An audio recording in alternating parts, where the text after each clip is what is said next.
Taking a quick look at the markets right now, we've got just about 6.5 minutes left to go. Still pushing higher here. Looks like another day of records. Sector-wise, real estate up 1.2%, and utilities and consumer staples both holding on to 1% gains as well. So another record day for U.S. stocks, and we have Yahoo Finance's Jared Blikre at the Wi-Fi interactive touchscreen to break it all down. Jared, what are the charts saying? Are we in record territory for a while? I would say until it's over. Remains to be seen when that is. They're calling this the everything rally. We have stocks up, we have bonds up, we have gold up, we have the yen up, the dollar's down, but we also have consumer discretionary and consumer staples today running up in tandem, both setting record highs. So yes, it is a day of records. When will this peter out? When will this change? We know this can't happen indefinitely.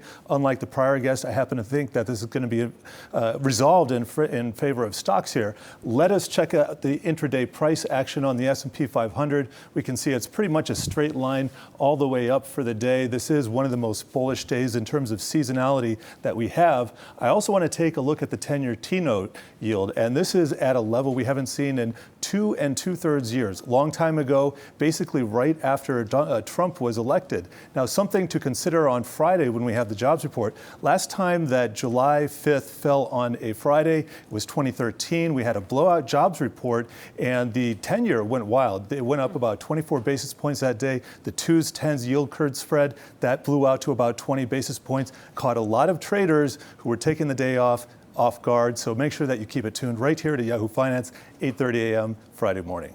No days off for you. No days off. And you know what? If you trade Bitcoin, definitely no days off for you because it's going to be open on July 4th. Is that right, Jared? It never, ever stops? Never stops, never sleeps, 24/7, 365, like the convenience store by my house. We've had a nice little run. We had about 10% gain yesterday, and that is the third time since last week that we've had a 10% gain in Bitcoin. And, you know, the SEC has to be saying to themselves, are we really going to grant a Bitcoin ETF with this kind of volatility? I don't think that's necessarily good for the cause right now, but we'll see what happens.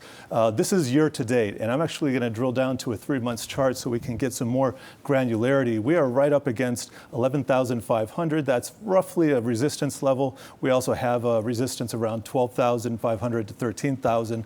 But I would say I've been holding out for this 9,000 level and as a support also down to 7,500. That takes a little bit more of a retracement, but it would be a little bit more rational for Bitcoin to settle down and kind of come back off of this heightened volatility here. Of course, Bitcoin doesn't have to be rational at all, does it? Jared Blikre, have a great holiday. Thanks so much.